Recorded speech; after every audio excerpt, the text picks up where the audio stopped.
Hello, I'm Josh Clemens. I'm a product owner here at Emsi, and today we're going to look through the skills-driven recruiting analysis. So we'll be taking a job posting, we'll be trying to determine what skills are present in that job posting, and then how including or excluding those skills from a search is going to increase or restrict our pool of talent for that role. So we'll be looking at web developers in Seattle today. So here's a stock job posting that we have on file. So I can take that and copy and paste it into our parse skills section here. And once I do, I'm going to see all of the skills that are present get highlighted and underlined. And then on the right, those same skills are listed out in order of frequency in the profiles. So for the web developers in Seattle, 22% of them have HTML listed as a skill in their online profiles.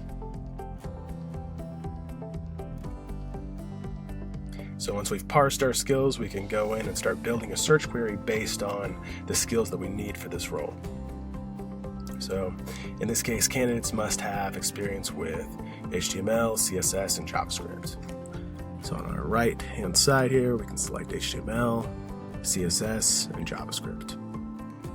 And you can see as we select more skills, our number of potential candidates of profiles gets more and more refined. So if I select PHP, I'm going to see that number drop down to 764. If I want to include a more obscure skill like Ember.js, where there's just 0.6% of all web developers in Seattle have that skill listed in their profile. So if I include that skill, it's going to make this position much more difficult to hire for, because there are very few web developers in Seattle who actually have Ember.js as a skill. If we're happy with the skills that we've selected here, we can click Run Report. And this is going to take us to a full LMI report where we can dig into supply, compensation, and demand for this role. Thanks for watching. If you have more questions on this functionality, we'd love to help you answer them, so please feel free to reach out. Thanks a lot.